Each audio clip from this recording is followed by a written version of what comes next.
Thank you very much indeed. Good morning. Welcome to the penultimate decision-making meeting of the municipal year. The ultimate one goes to my friend Lynn Stagg this afternoon, so we're going to try and be out of there before she starts. My name is Darren Sanders. I'm the Liberal Democrat member for Baffins, North Milton and South Copner, and I'm also the Cabinet member for Housing and Preventing Homelessness. Before we begin, there's various safety information I'm told I have to relay. So if the continuous fire alarm sounds, please evacuate the room and public gallery by the stairwells. Don't use the lifts. Please assemble in front of Queen Victoria's statue in the Guildhall Square. In order to comply with the fire marshal regulations of the Guildhall Trust, we're in the Portsmouth Guildhall this morning, which they own. Anyone who's signed in at the reception desk should sign out when leaving the building at the end of the meeting. Now, for those people who are watching on web streaming, hello, but I've got to draw everyone's attention to the fact here that this meeting is being live streamed, so everyone speaking via a microphone will be on camera. Sorry, that also includes those making deputations. Members of the press and public are also permitted to record the meeting on the understanding that it neither disrupts the meeting nor records those stating explicitly they don't want to be recorded. Please can everyone use the microphones and remember to switch them off when they have finished. I was told off for not doing that yesterday, so I'm going to do it on and off. So I'm going to now introduce everybody, starting over there on my far left. Alison Harper, Democratic Services. You failed the first test, which was putting your microphone on. However, that's fine, Alison. Thank you very much. Adam Hardwick, Head of Capital Projects. Steve Groves, Head of Building Maintenance. Meredith Hughes, Assistant Director for Buildings. Merrick Travascus, IT Business Partner for Housing. James Hill, the Director of Housing, Neighbourhood and Building Services. Claire Hardwick, Head of Private Sector Housing. Sally Scattergood, Assistant Director of Housing. And then possibly for the only time ever on my far right.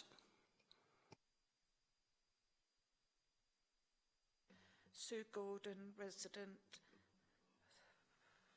Maria Cole, Residents Consortium. Alan Denford, Director at Group Accountant. Nicola Clanahan, Head of Housing Community Services. Excellent, thank you.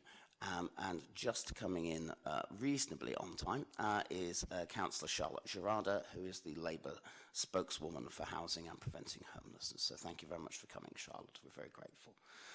That just means you don't have to do it, the introduction, so I do it for you so you can get your breath back. Okay, that's very kind. The first item on the agenda is apologies for absence. I have three, which is Councillor Daniel Weems, Councillor George Madrick, and Trevor Lovett from the Residents Consortium. Alison, are there any others? You don't know. Okay, that's lovely. Now, does anybody have anything interesting to declare? Which applies basically to Charlotte and me. The only thing I have to which isn't really a declaration, it's just for openness and transparency, is that I'm a private tenant. So if anything goes wrong, I may or may not have been subject to the mediation pilot, but that's more in the interest of openness and transparency rather than any of the interests that we all face. Okay, so item 3 on the agenda is the Council Housing Maintenance and Improvement and Housing IT Business. It's got down here soft ward, which I've not seen before, so I'm assuming that's software. Friends and colleagues, if it's soft ward, I'd love to know what that is. That's up there with Kvefe, I have to say. Mered and Merrick, fire away. Thank you, Councillor Sanders. Good morning. Got the report in front of you this morning, and both myself and Merrick will be presenting the annual report. The report includes our annual planned capital and revenue expenditure plans for repairs and maintenance for the next financial year, and Merrick will talk then to the IT planned investment programme for 23-24 as well. I also wanted to update the members on the year-end position with regard to the delivery of the 22-23 capital programme and talk to the highlighted issues that are facing our service in terms of the delivery of programmes going forward, what the economic forecast looks like for the next 12 months, but also significant factors that are affecting the construction industry as well in terms of costs. So the recommendations of the report is that the allocation of revenue budgets for repairs, which is shown in Appendix A, be noted. The allocation of capital budgets in Appendix B and C to be agreed, and the Cabinet member notes the year-end position and progress of the 22-23 capital spends. So in terms of the background and the revenue and capital budgets, the Housing Investment Programme for 22-23 was agreed by the City Council on the 21st of February 23. The budget set at £28.6 million. The Council House repairs and maintenance budget for 22-23 and for 23-24 was approved at the Housing and Preventing Homelessness Cabinet decision meeting on the 2nd of February, and the capital programme is budgeted at £30,390,000. And I think the report goes on. I think we wanted to highlight that the report highlights our ongoing investment in fire safety works across the estates, our commitment to legislation that's is imposed upon us in terms of the Environment Act, the Building Safety Act, and also ongoing work that we're doing around energy efficiency and our aspirations to decarbonise the social housing stock. Section 5 is a new section for this year in the report, and it follows on from for information only report that I brought to your October Cabinet, Councillor Sanders, which sets out really the position we are in terms of our delivery of the programme that was delivered last year. So this is a follow-on from the October report and an update in terms that we're actually currently working on 56 capital projects across the HRA portfolio. 10 projects have actually completed this year. 3 projects have continued from last year, so these are significant projects. One is at the courts, we've got another one at Hawthorne Crescent, another one at Haverset House. These are significant projects which span 2 financial years. Another 16 new projects have started this year as well. The value of, and the remaining projects to make up that 56 are being evaluated, the specifications are being written, they're being tendered, etc., etc. So they're in a various state of progress in terms of delivery. The value of works currently being worked on across all those areas is just under £33 million, and the expenditure to the end of the 3rd financial quarter was just under £26 million. In total, we'll have worked on 59 blocks across the portfolio and improved 1,700 dwellings with capital projects and investment in those projects. And that's on top of what we call our business as usual works, which may be installing new heating systems, new kitchens, bathrooms, and improvements within dwellings. The other area I'd like to highlight as well is some of the key activities that we've completed this year. We've actually completed the actual installation of the first sprinkler project at Ladywood House. There's final boxing in and completion of finishings required on that project, but that needs to follow on with some of the works we're doing around the warden call system in that block as well. But the actual the fundamentals of the sprinkler system are up and are activated, etc. The team has also established a void sublot from our framework of main contractors, and the void sublot enables us to have a faster route to market when we're dealing with our more complex and more complicated voids, so we can speed up the void process and turnaround of empty properties. We've developed an asbestos consultant framework, so PCC currently employs 2 asbestos surveyors, but we're looking at expanding the service that can be delivered working with consultants to enable our own in-house surveyors to focus on perhaps more strategic work around asbestos management. We've continued with decarbonisation work across the stock and improved significant roof insulation in properties at Summers Road, Dunsmore Close, Tweed Court, Hawthorne Crescent, and also a large site out at Westley. And also the team has completed 39 pre-acquisition surveys of houses that we're looking to repurchase and bring back into the HRA portfolio of buildings. The next section is section 6 within the report, and this focuses on the challenges that both the UK economy is facing at the moment and also the UK construction industry, and how that impacts on our ability to deliver the programme, and also some of the decisions that may well have to be made during the year in terms of delivery of types of work, etc. So I think the first thing to say is that tenders that we received over the last 12 months, both for projects in the HRA, but also general fund projects we've done, and also education projects, those tender levels still remain at between 20 and 25% higher than pre-COVID levels. And what we've seen is that those levels of tenders have stabilised, but there's no return to the pre-pandemic levels of tender. So there's an additional fifth stroke a quarter, 20 to 25% added to costs that weren't there pre-COVID.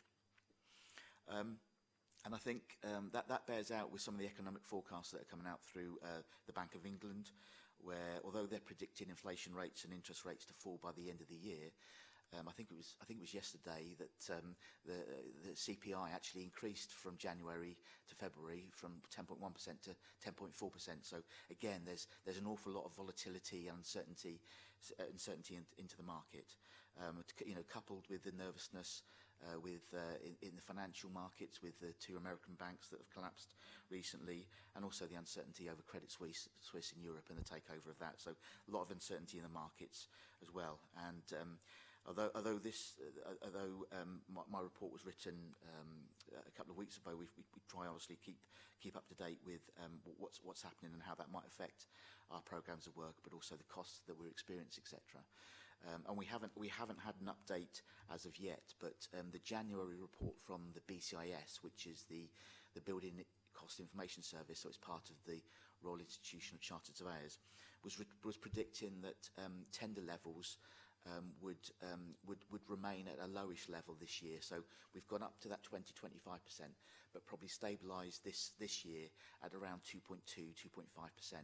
And those figures were corroborated by both Mace and Gardner and Theobald, who are well-known construction consultants and advise in terms of tender costs and building cost inflation. Of course, those figures were at the end of January, and we wait to see the latest update, which should be published next week, in terms of how the recent announcements may affect those predictions going forward. And I think the other bit that I would to focus on as well is that wage agreements, both in the public sector and the private sector, are presently being settled. I know over the past week or so we've had there's been NHS agreements in terms of settlements for nurses, etc. And certainly there's positive discussions with the RMT around transport, etc. But again, wage rises within both the public sector and private sector will have that impact on construction going forward.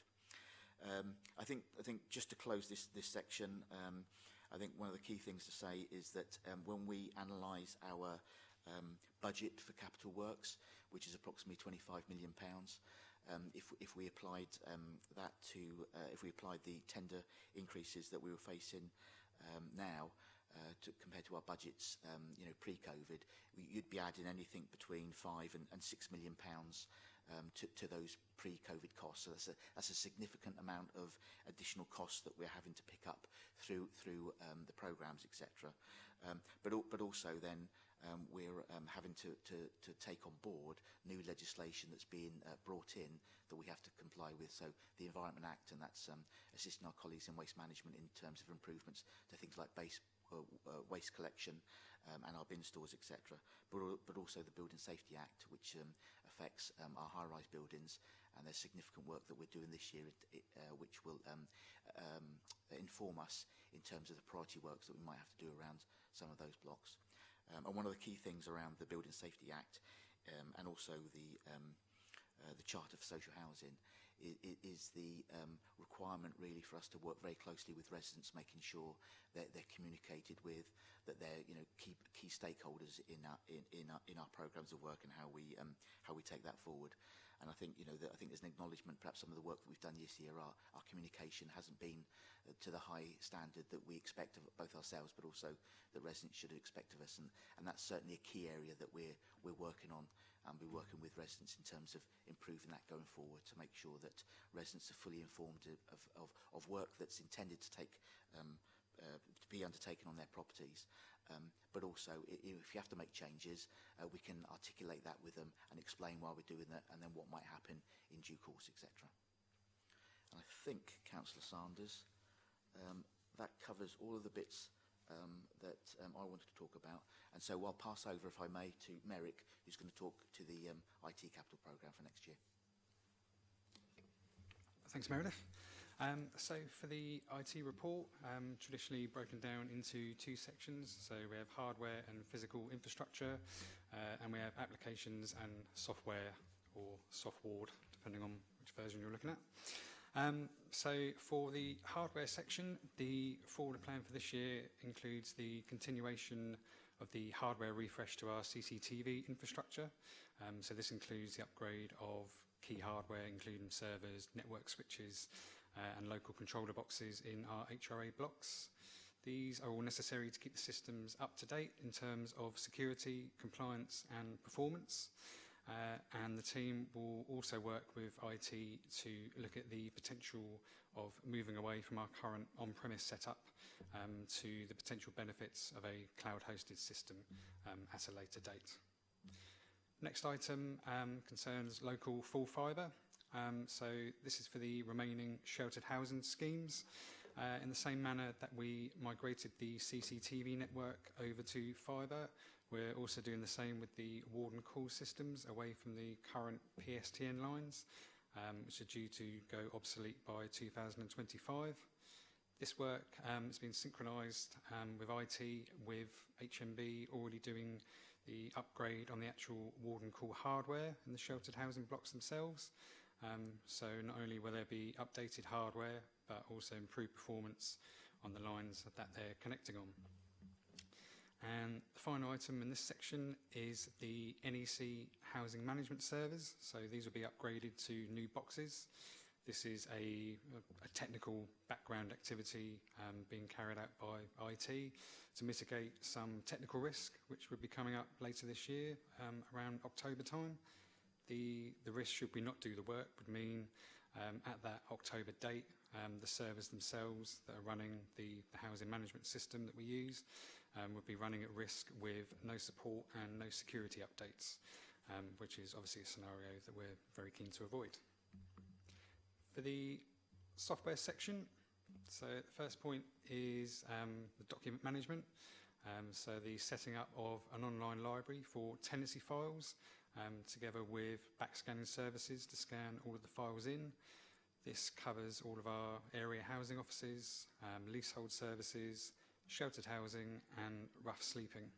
So this will provide officers with quicker access to files from any location on any PCC device, alongside greatly improving our position on GDPR and disaster recovery position of the files themselves.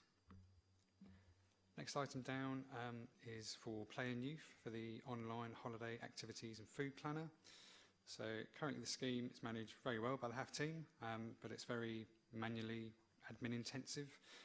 They have to do lots of uploading, sometimes do the bookings themselves, together with managing suppliers across different events. This new web portal will be used by both residents, officers and suppliers across the scheme, and will show a consolidated view of all of the HAF events available across the city. Residents will be able to use the portal to book their children onto multiple events at once. Suppliers will use the portal directly to list details of their events and advertise them to residents. And officers will use the portal for management and reporting of the scheme overall. And the final item is the rent monitor application replacement. So our contract on our current rent monitoring application expires March next year. At the time of implementation, around 2019-2020, the application was the sole choice in the market for automated rent monitoring and management. Since then, the market has expanded. There's a larger variety of applications available from different vendors. So IT are currently working with local authority housing to update their requirements for that software, with the aim of providing them a suitable product for increased value for money versus what they currently pay.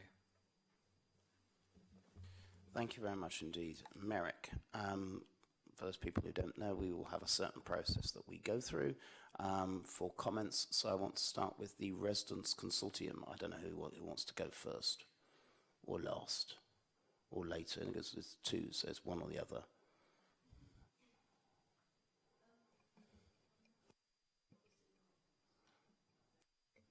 Sorry, it's Maria Cole. I'm not sure if I've got this in the right order of comment, but page 15, asbestos removal. I see there's still quite a lot of money highlighted to spend on this. I don't think it was in this report. It might have been a further one. You've done about 50% of properties. Do you know roughly how many more are left to sort out with the asbestos? Yeah, so I think as we've sort of spoken before, a lot of our properties were built in the 50s and 60s, so a lot of our properties do contain asbestos, and I would sort of reassure any residents that any asbestos in those buildings is perfectly safe all the time, that it's undisturbed. A lot of that cost that we talk about there is is part of us underdoing any refurbishment works, and obviously that is the time when we may or may not be disturbing asbestos, and that's when we would take it out. So there's not a planned programme as such to remove asbestos, but in due course when we're doing other works, that is predominantly when that work is undertaken. Maria, can I come back as well, Councillor Sanders, on that? Yes, please. So it's just to add, Maria, that if residents are considering doing anything in their own property and they might have concerns about asbestos, we do have a number of leaflets, etc., around asbestos and what to do with it. But a call to the repair support team or the local area housing office. We can give either advice over the phone, or we can arrange for a surveyor to come and give advice in person. So I just wanted to make sure that that residents obviously can do work, but if they're unsure about anything, they can reach out and we can advise what measures should be undertaken.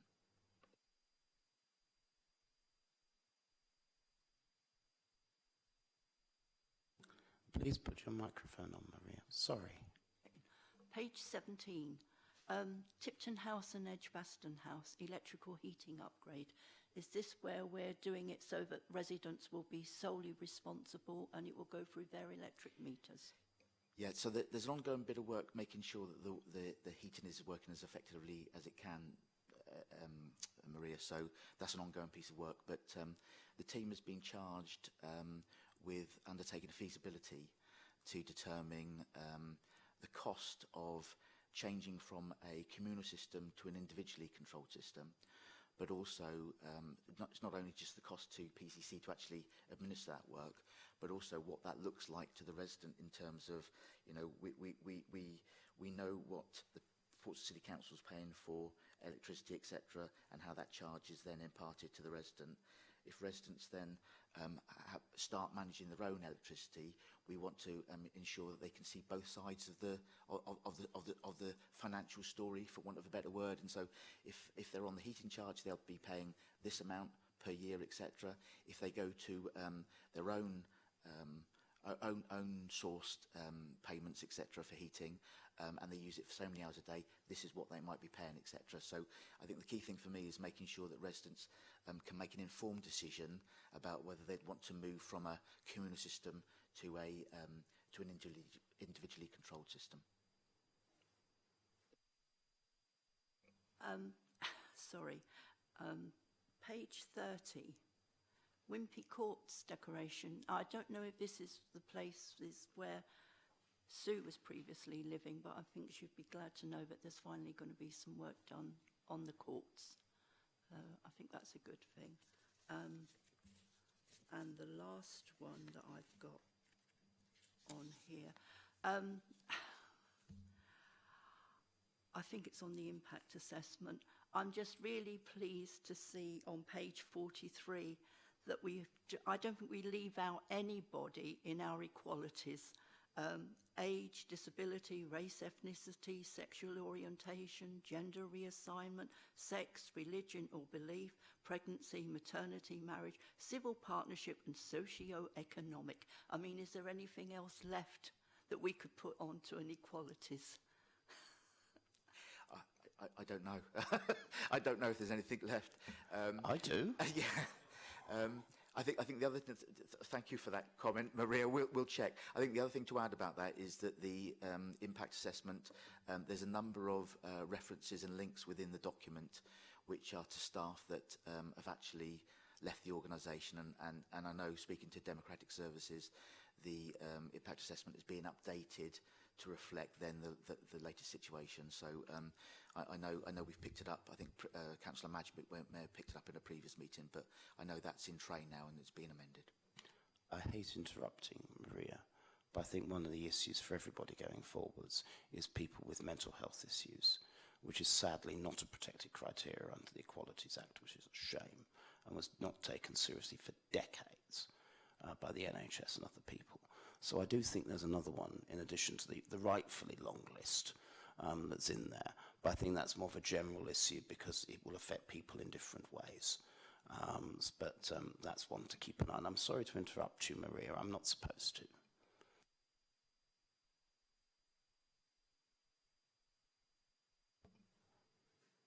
Hello? You're right there. Did you have anything? If you have, yes. If you haven't, that's fine.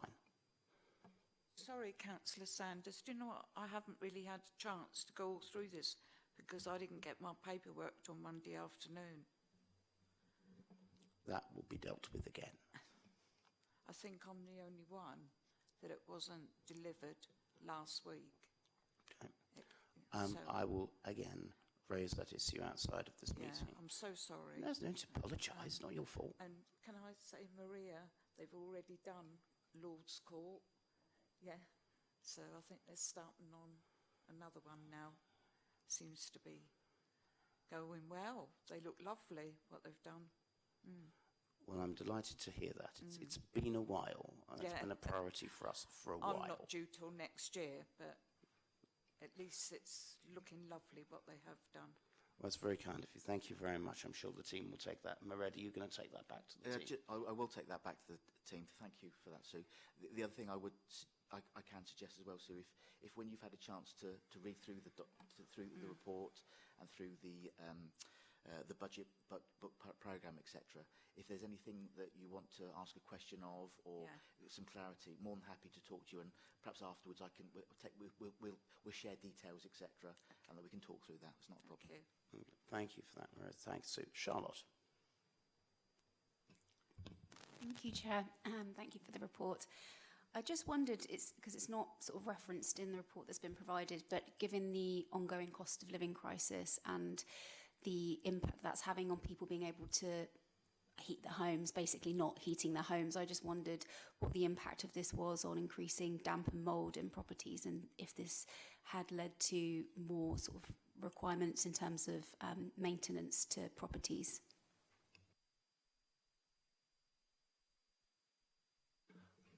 Thank you for that. We are, as you're aware, fully aware of the current cost of living crisis, and certainly over the last sort of 6 months, we've seen an increase in the inquiries that we've had relating to condensation and mould. We've revisited the way that we approach that to make sure that we are obviously going out there and looking at what that cause is, and obviously there can be a range of causes for damp and mould to do with the building, so it is key that we get out there to correctly diagnose that. But also I think it's important, a couple of other things, is that we follow those up to make sure that there is no reoccurring of that damp and mould. So we have got a process where we do make follow-on appointments to make sure that we can go back and make sure that whatever the remedy is, that we've addressed that. And I think the other important thing that we do is recognising the cost of living crisis is not just a technical solution, but obviously it's also about making sure that the resident is fully aware of all the other options that are available to them. So what we've done a lot of work with our surveying team and our housing team, and our contractors about being able to make LEAP referrals to get additional advice. So I know that in the last period that we've had a report, we've certainly had nearly 400 referrals made by staff. And there's been around 80 referrals made by our contractors. So quite a significant number of referrals have been made to LEAP.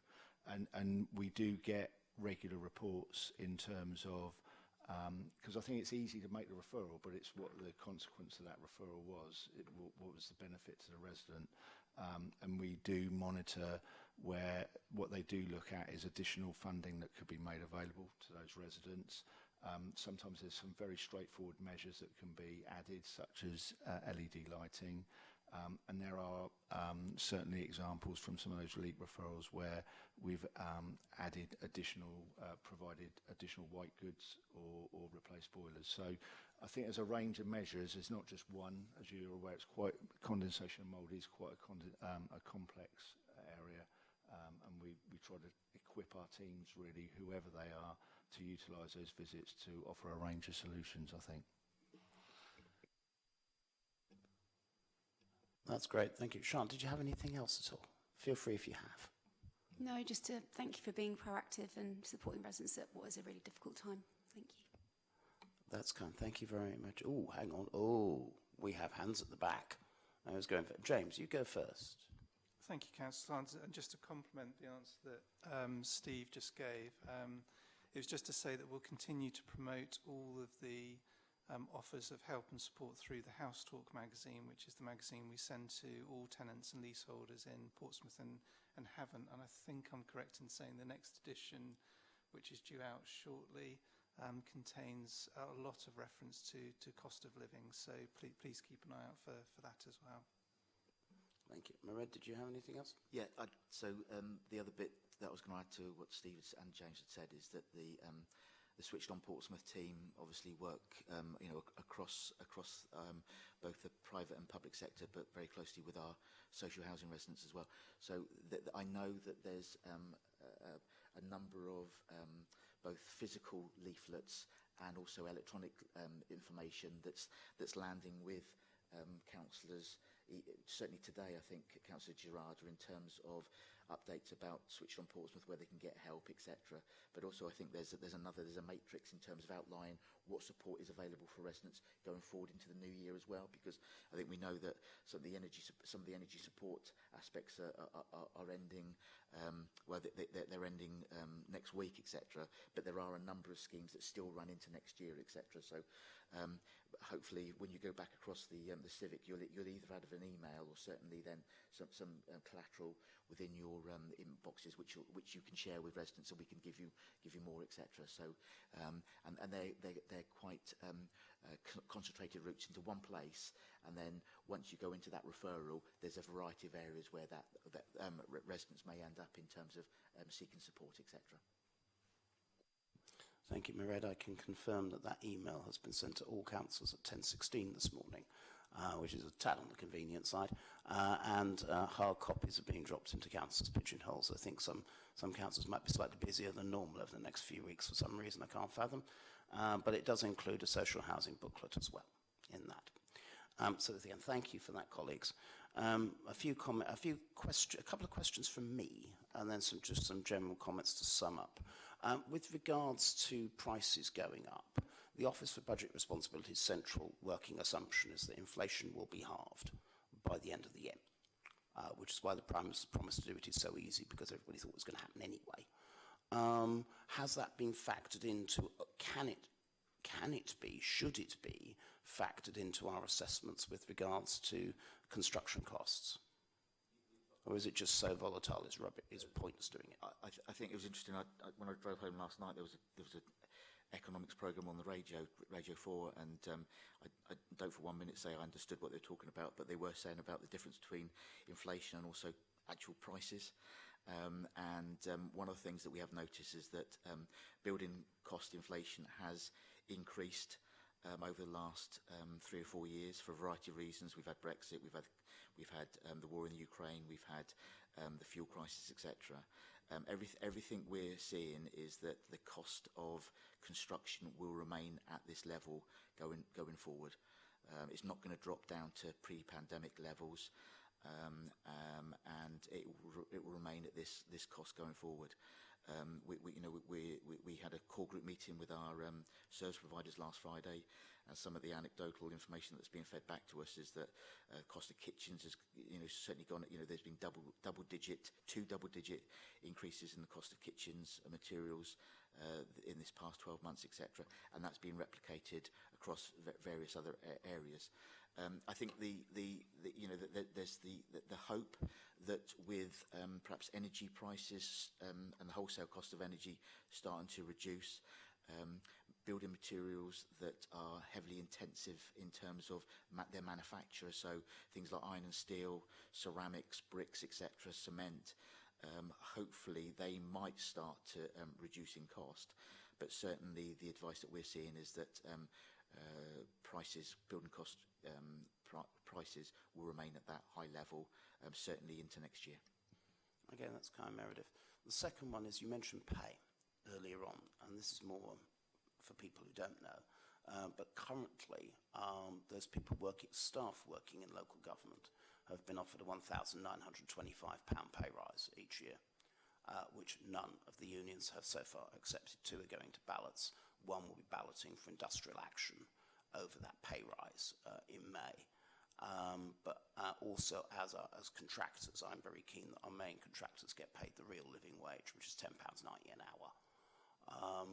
So again, is that going to feature in terms of our budgeting for this particular bit? It sounds like it won't, but is that going to feature in our budgeting going forwards for this?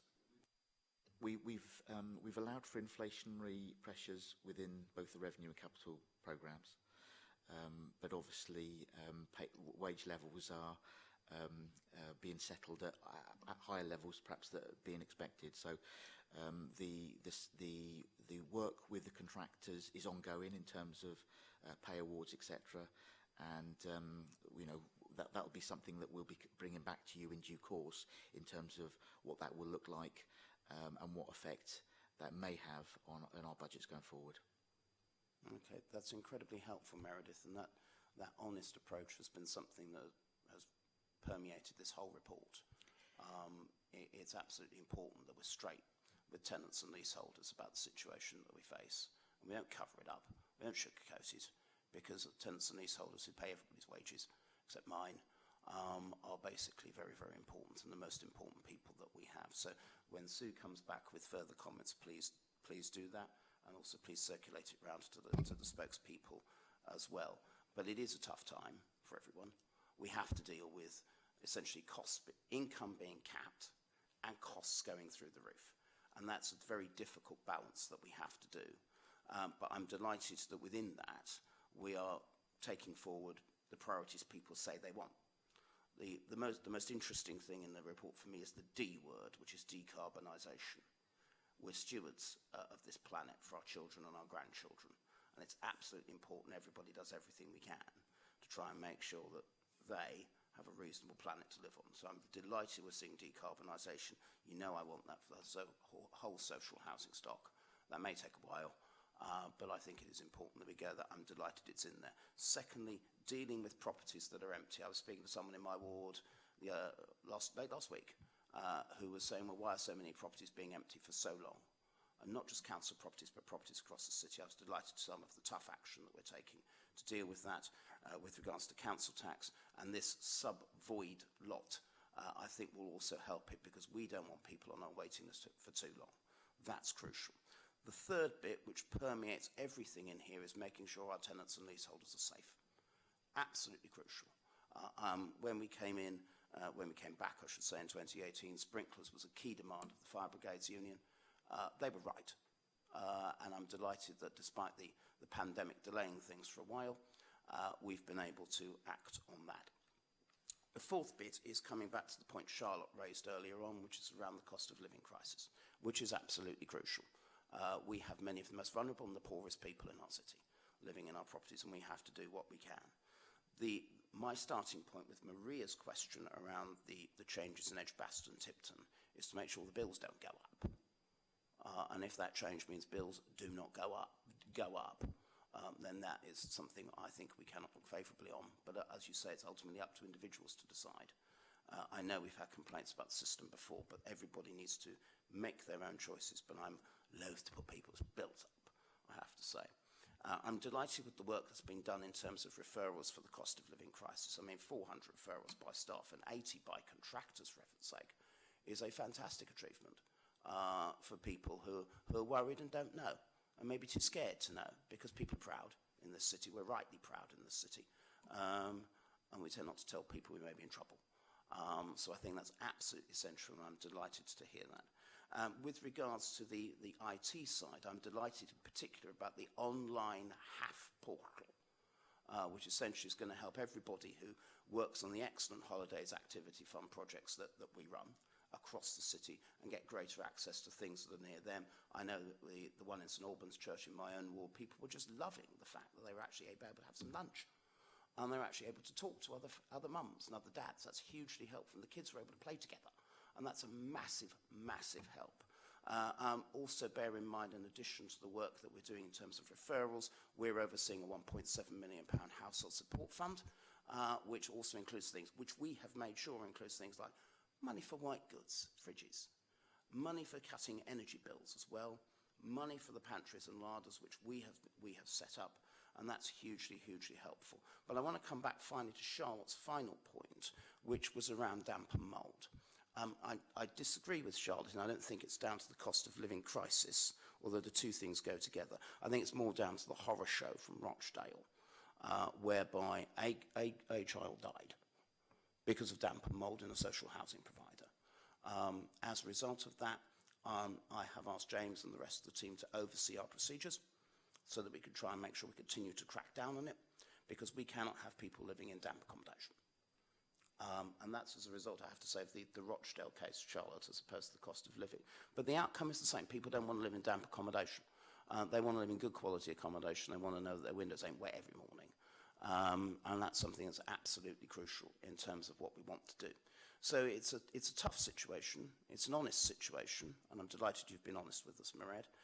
But I think in the circumstances that we face, I'm delighted that we're being, as Charlotte says, as proactive as we are. And so on that basis, I am happy to accept the recommendations in this report. And I'm very, very grateful to you, Mairead and Merrick, for that.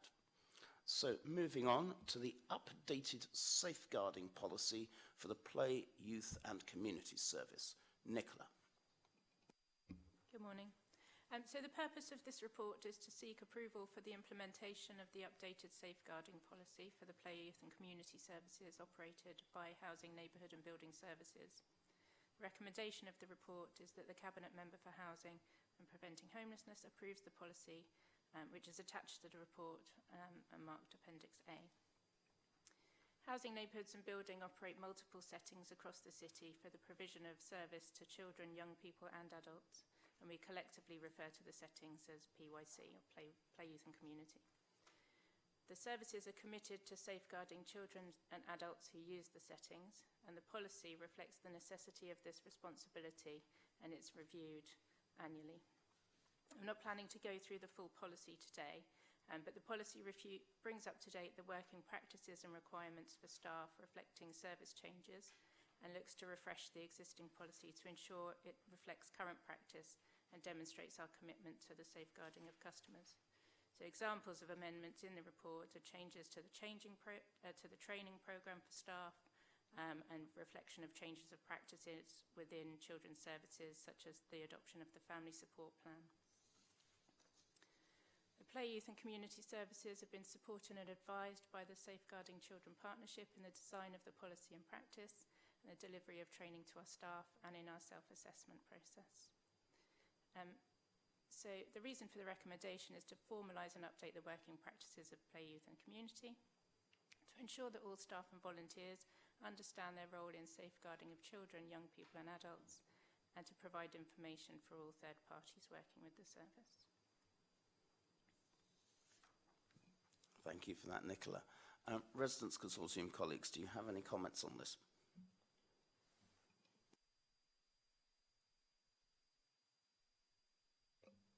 Yes. Well, no, I shouldn't sound that angry, should I? I'm not angry. You can sound as angry as you like. Don't No, I'm not worry. angry. Page 62 in the actual policy, where it says all staff and volunteers are required to have an up-to-date DBS check. Does that include enhanced checks? And I suppose it would come under supervision. Does the person who's going to be rechecked know in advance that they're being rechecked?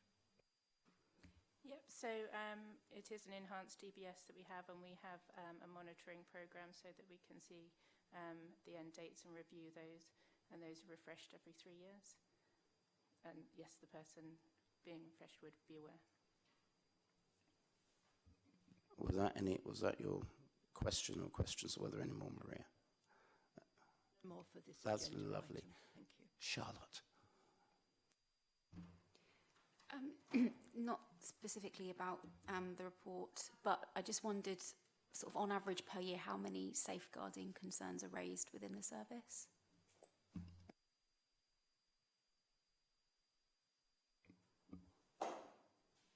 I can't put a number on it. We do multiple referrals to MASH. We have concerns probably every week that we are responding to, whether that's formally or informally, because we're acting as an early help service, so we are responding to those concerns. So it could be anything, there's a range. I haven't got statistics on the number of MASH referrals that we've made in the past year, but multiple. Anything else, Charlotte? No, I think for the record we could say one a week, roughly. I think that seems a reasonable working assumption. So thank you for your honesty, Nicola. Again, this is crucial. We want to make sure that young people who use our services have as much safety as possible, and so it's probably one of the more important things that we do. So on that basis, I'm happy to approve the policy attached and marked as Appendix A. And Nicola, thank you very much for that. Next on the list is update on the Housing Revenue Account Asset Management Strategy, which sounds incredibly dull, but I suspect isn't. Mairead. It's very important, Councillor Sanders. It's very important.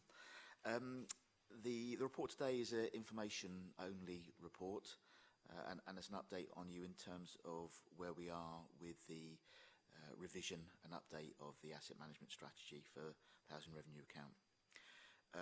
If I just give a brief summary in terms of the purpose of the asset management strategy is to ensure that PCC's social housing portfolio will continue to be managed with financial prudency, and again ensuring the health and safety and security of our residents plus the communities they live in.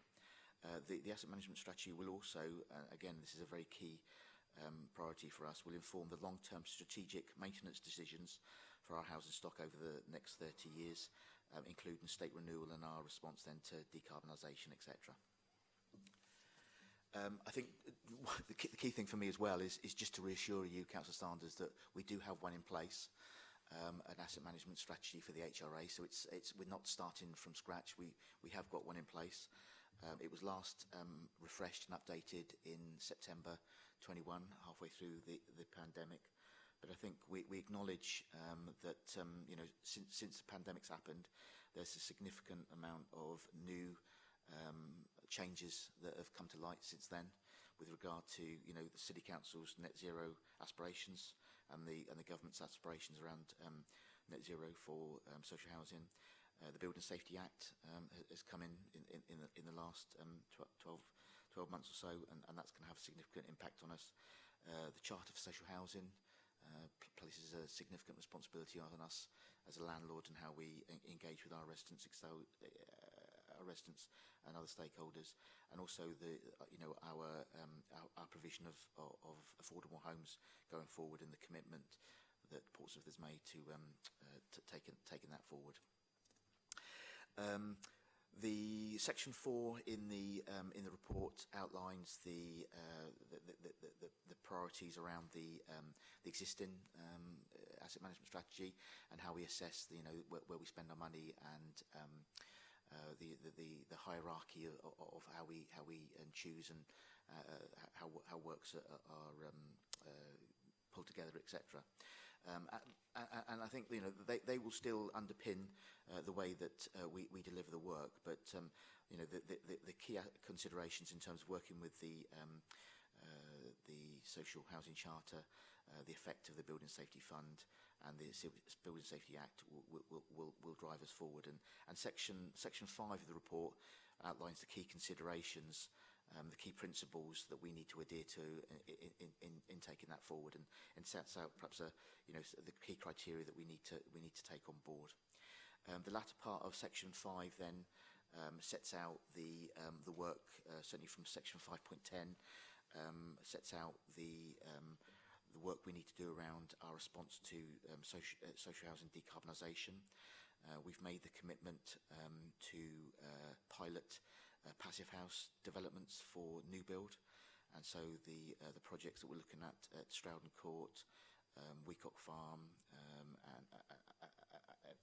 to name two key areas, are being designed to those passive house principles, and we will determine how affordable they are, how we can build them, the buildability of construction, etc., but also then how residents can how they live in there and how they react to those properties. The retrofit challenge of our stock is obviously is greater, significant. As Steve mentioned earlier, the majority of our stock was built in the 50s and 60s. And so our system-built houses will present a challenge to us going forward.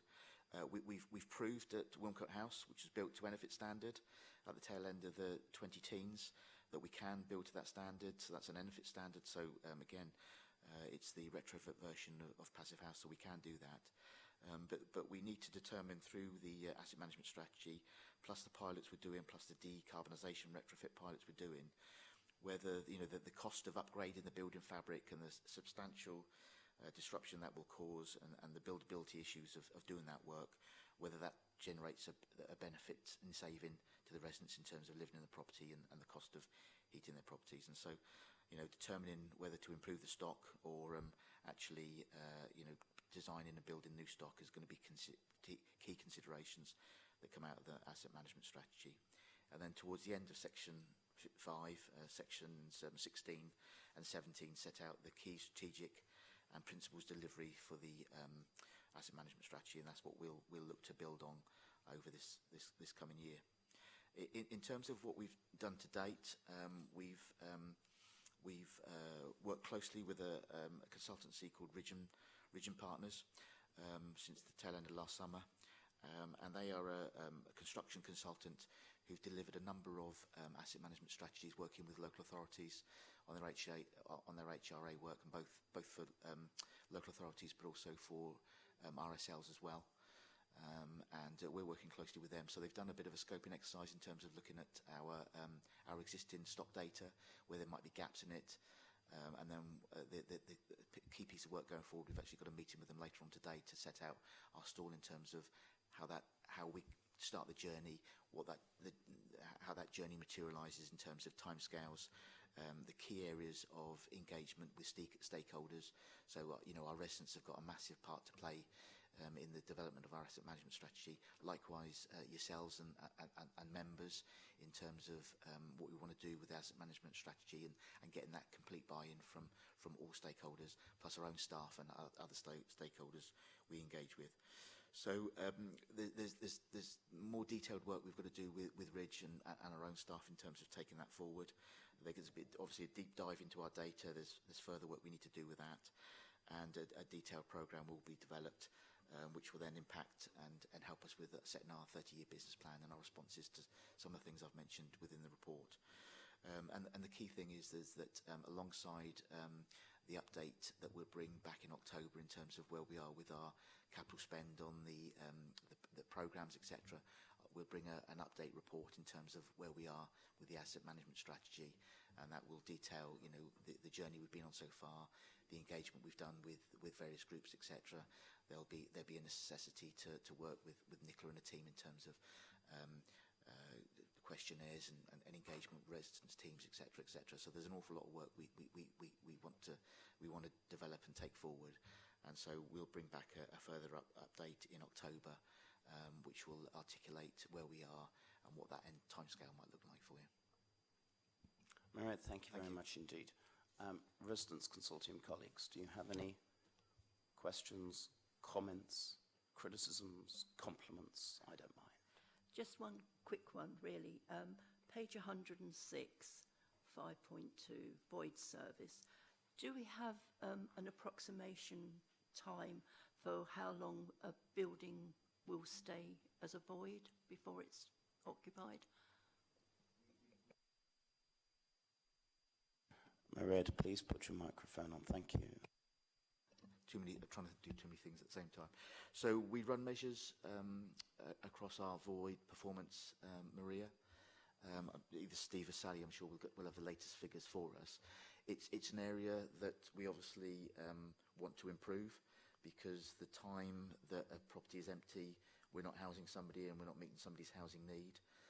So it's a key priority for us. So we've got a working party in progress at the moment, working with housing officers, technical staff in my team and Steve's team, and our contractors in terms of improving the process and the turnaround times for voids. We've set up the void sublot to ensure that we can turn around some of the more complex and the larger voids in a faster period of time. But I don't know whether Sally or Steve, you wanted to come back in terms of that timescale, but certainly we want to improve on that. Thanks. Yeah. Perhaps Maria might suggest that it may be something we come to the Residents Consortium with, because it'll be a useful topic to discuss with residents, and we can talk about the improvement plans we've got in place and show you the measures. So just a thought, if we don't have the stats today to share with you, we can do that through the Residents Consortium. That's great, James. Thank you. Maria, when we came back in 2018, I think one of the first things I said to the council, the council staff, was too many homes are too empty for too long. It's now empty for less long, which is pleasing. Obviously we need to try and constantly improve on that, and the pandemic has not helped at all.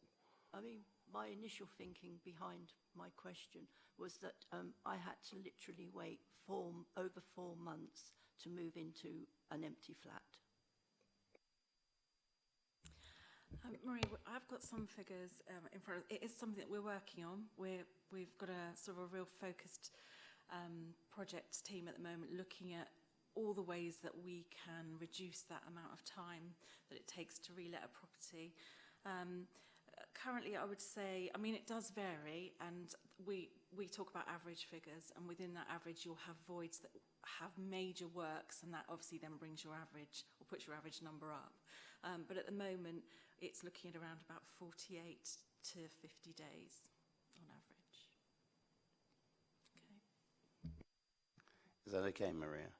I think we might need explanations around medians, means, and other sort of lovely statistical information to try and explain that and be realistic with you. But I can tell you that is significantly less than what we inherited in 2018, which is great news.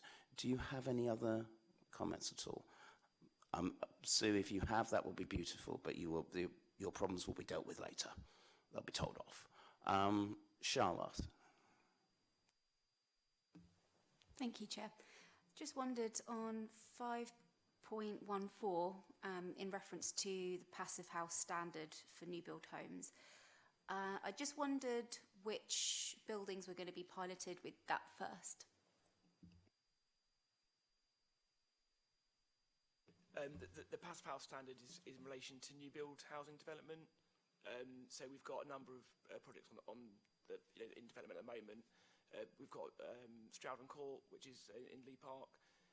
We've got 3 sites we're looking at in Weacock Farm, and basically all of the current pilot work we're doing, a lot of feasibility studies around, we are trying to achieve the passive house standard. So at the moment, all developments we're undertaking, we're trying to achieve passive house standard, but there are some sort of technical issues, financial issues that may stop us achieving that, but we will develop them to the highest environmental standard that we can do.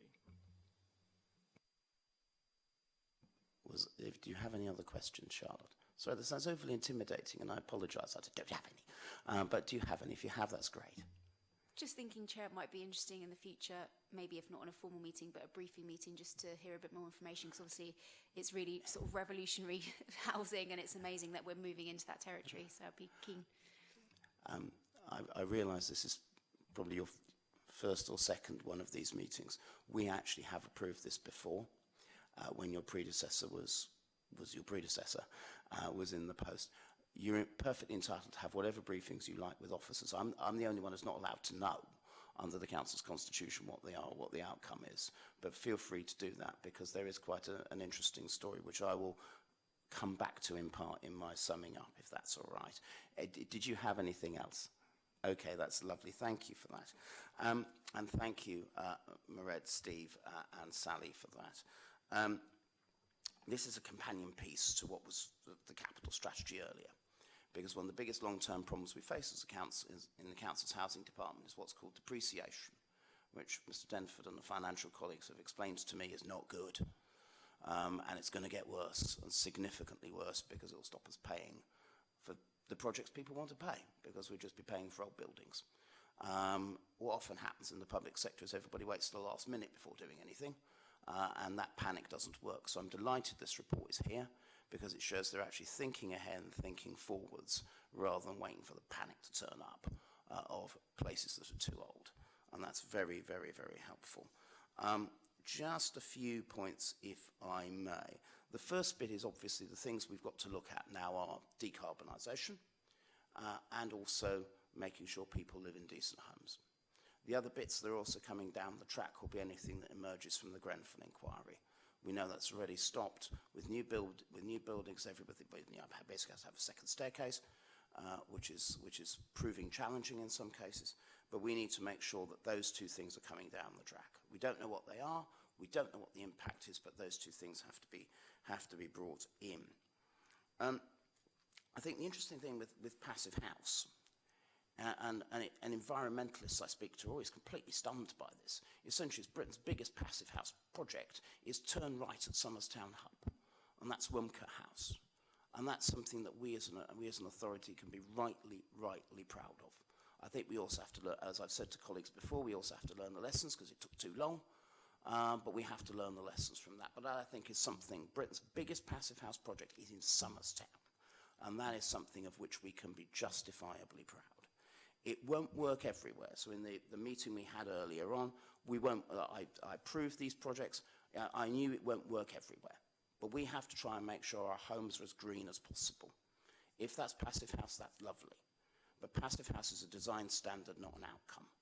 And we need to make sure our homes are as green as possible for tenants. We can't have a rerun of Copper Green in my ward, which was Code 6 for sustainable homes, which was as green as possible, and nobody ever got told how to use it. So we need to avoid that. We need to make sure that's as practical as possible. I think the other key thing for me, which is based on the learning we've done from the former Leamington and Horatia houses, is to make sure that local communities feel part of their future. Too often, social housing projects have been done by architects who've got no idea what to live on, who've got no idea about living on the blocks, don't really want to, and so create places whereby some of the poorest people in our society don't live and are unhappy places. So in our regeneration projects, we have to make sure that people feel part of the future. The fantastic responses we've had from people in Somers Town around the former Horatia and Leamington House projects should give us some comfort that local people are actually more grown up than politicians when it comes to their own areas. But I'm delighted that we're doing this as part of the long-term strategy to get the finances on a sustainable footing so that we can actually do more to improve people's lives. That's why I wanted it brought here. I'm delighted it's come here. And my understanding is that I have to note the information. So I note the information. And thank you for that, Mairead. We come finally to item number 6, which is the private rental sector mediation pilot for Portsmouth. Claire. Thank you. So the purpose of the report is to present a summary of the performance of the mediation service pilot. The report provides several measures of performance of the service, including the number of referrals and the outcomes from cases for the pilot mediation scheme to date. The report also sets out the cost of the scheme to date. So the pilot scheme began in July 2021 as an identified action from the private rental sector strategy for Portsmouth for 2021 to 2026. It specifically included the action to create a mediation service between landlords and tenants to help improve security of tenure. This service has been provided by the Portsmouth Mediation Service, who were already an established provider in the city. And on the 22nd of March 2022, the Cabinet Member for Housing and Preventing Homelessness agreed to the extension of the pilot scheme until the 31st of March this year. So the aim of the scheme was to measure the effectiveness and impact of a landlord and tenant self-referral mediation scheme and to prevent homelessness and rough sleeping by reducing the number of evictions from the private rental sector. This was originally funded through a rough sleeping initiative fund provided by central government, and the extension that was to the scheme that was approved last year has been funded through a homelessness prevention grant, which is another one-off grant provided by central government. This extension was agreed on the basis of allowing officers to obtain more data on the impacts of the scheme. So this report is providing the outcomes of that. So since the pilot scheme was extended at the end of March last year, the mediation service has received 40 referrals. So the rate of referrals into the service has been an average of just below 1 per week. The reason for referrals varies significantly from case to case, but generally centre around a breakdown in communication between parties, usually between a landlord and tenant, but we see examples of other parties being involved in that. The largest referral source has been from council officers. And at the point of referral, the majority of cases, 62%, did not present as likely to result in an eviction at the point of referral. A number of these referrals were seeking assistance between neighbours regarding noise or disputes over guttering, which were not putting tenancies at risk. There were a few cases of tenants making contact about disrepair to the property, which then required the input of the council's private sector housing team. There were also a significant proportion of cases where tenants made contact with the service, having already been evicted, to seek help with reclaiming deposits, where assistance could have been sought through Advice Portsmouth or from one of the government-approved deposit protection schemes. In one case, a landlord requested assistance to evict their tenant, misunderstanding the purpose of the service, and they were unwilling to consider continuing with the tenancy. Of the cases where eviction was likely at the point of referral, which was 38% of referrals, there were only 3 cases where the eviction appears to have actually been prevented, 2 of which were as a direct result of the input of the mediation service. So although feedback from service users was relatively low at around 10%, there were common themes from this feedback. So service users expressed appreciation for the support received and spoke positively about the Portsmouth Mediation Service team, albeit that the outcomes of their cases were not necessarily what they had hoped for. The service was provided to support the residents through situations which would have been emotionally difficult or stressful. The cost of the pilot scheme to date equates to £195 per case. So for the 40 referrals that had been received at the point of writing this report, it would have come to a total cost of £7,800. To fund the continuation of the service, a source of funding for this would be required, and no such funding source has been identified. So the funding currently available for the scheme is due to end at the 31st of March this year. Portsmouth City Council's Housing Needs Advice and Support Service are progressing with plans with local voluntary sector partners to collaborate and provide a prevention hub. The rationale for this is to be able to intervene at the earliest point possible to prevent escalation to eviction. This will enhance the work that already takes place by taking a more cohesive and coordinated approach. The team will continue to work with tenants and landlords with the aim of sustaining existing tenancies wherever possible to prevent evictions and subsequent homelessness. The impact of withdrawing this mediation service is expected to be minimal. On reviewing the referrals received into the service since the end of March last year, the majority did not pose a risk of eviction, and of those that did, very few resulted in the tenancy continuing.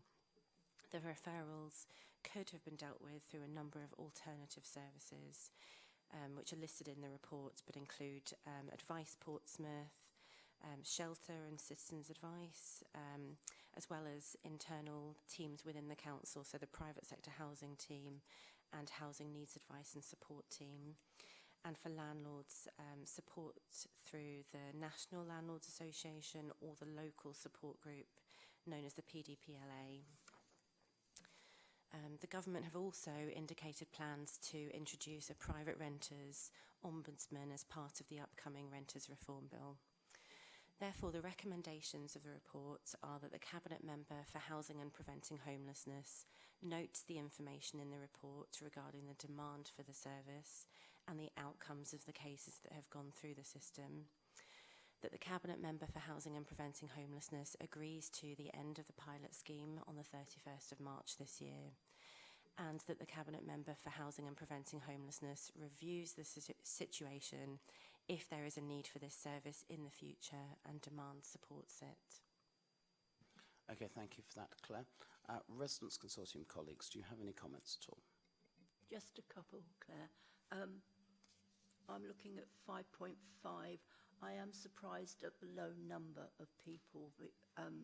Only 3 cases where the eviction appears to have been prevented.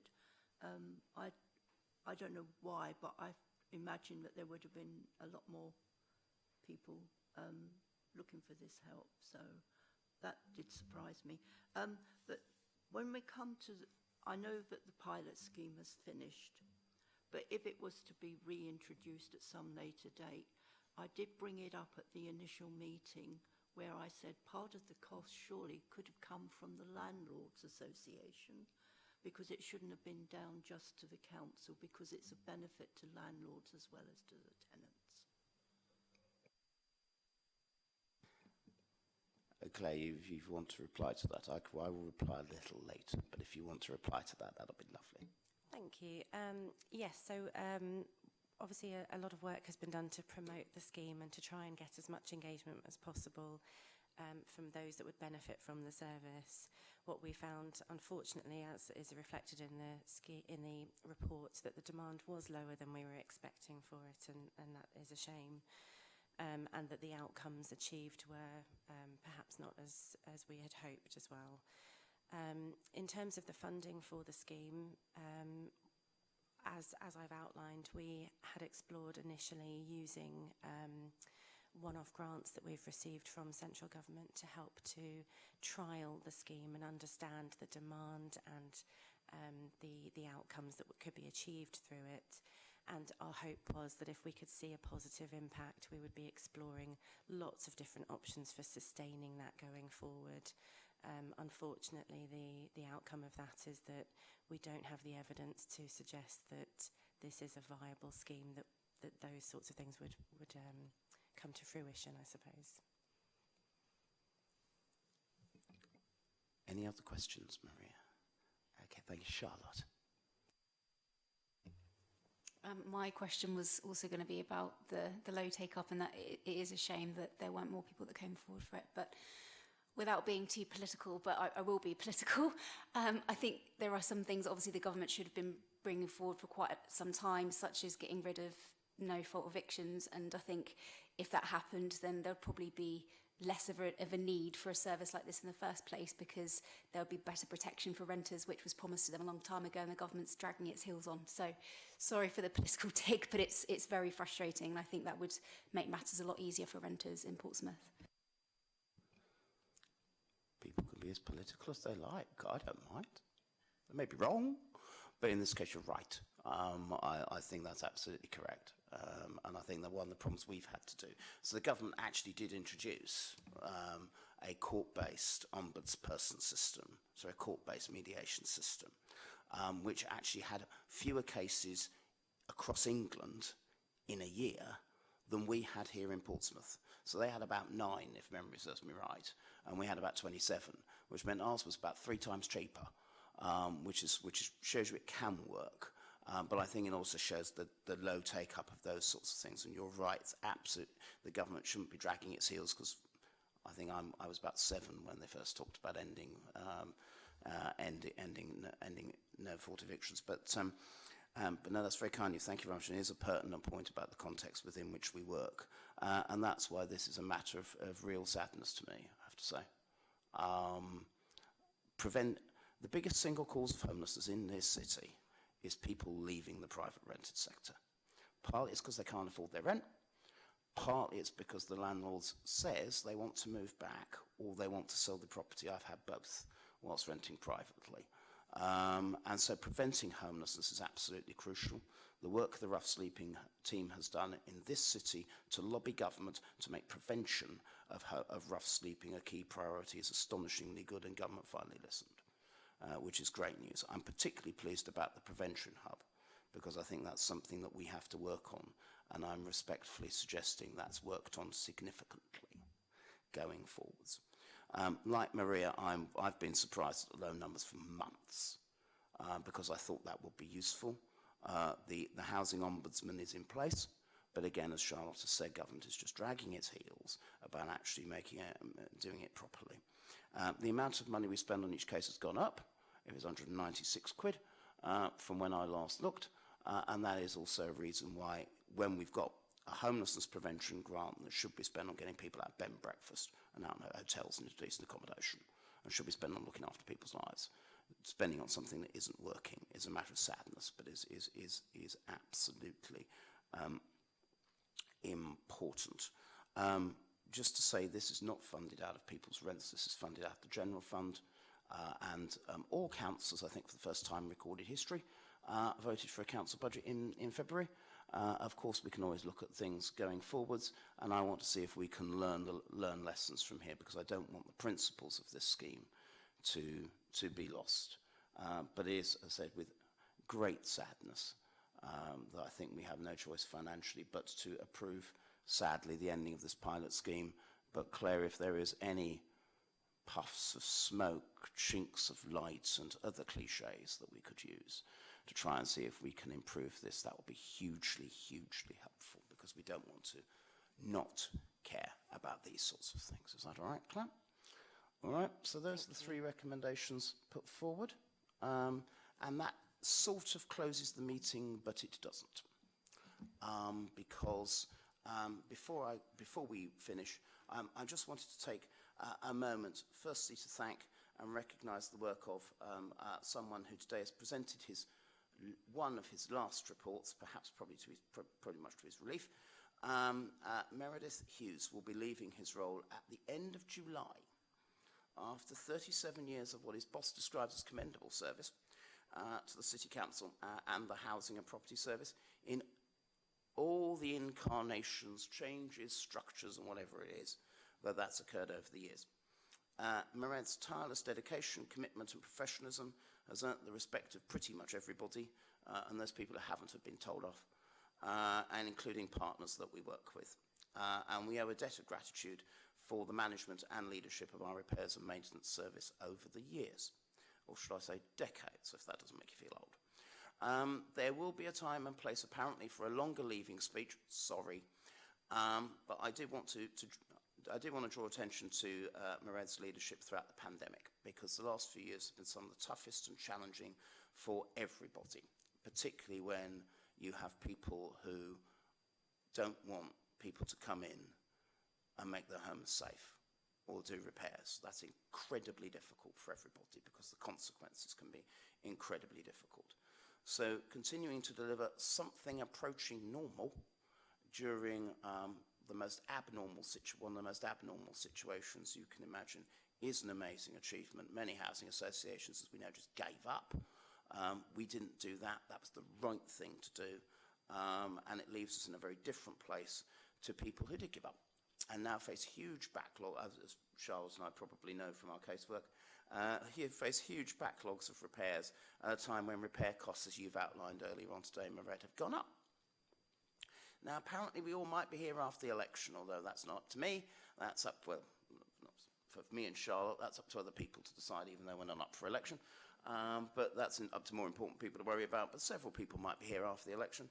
And we may well see Mairead back again after the election. I'm sure he's looking forward to it already before he retires. But as this is the last time he'll be setting up probably the most important thing the team does, which is the capital investment plans, it seemed appropriate to mark the occasion with a personal note of thanks, not just from me, but from all members who've been involved in this over the 37 years that you've been doing this. So, Mairead, thank you. Actually, you don't get a gold watch, you'll be pleased to know, or a gold carriage clock, or whatever it is today. But we are incredibly grateful. So thank you very, very much. I think, gentlemen and friends, gentlemen, ladies, and everyone in between, a round of applause, please. Thank you very much. I'll miss the Welsh rugby shirts in our updates, but such is life. Thank you. That's very kind. Thank you very much. That's all right. Just one other small thing before I close the meeting. This is the last meeting like this of the municipal year. It's the penultimate meeting of the penultimate decision-making meeting. The last one, luckily, goes to my friend Lynn Stagg, whose last council meeting it will be after 16 years of service to the people of Baffins and the people of the city. So I just want to say thank you very much to everybody who's been involved in this, staff, member colleagues, people past and present, for negotiating us through this minefield. Just one final thing. Coming over today, I saw an animation on the screen outside, and it just had two words that I thought were pertinent going forwards, which is be kind. Thank you very much.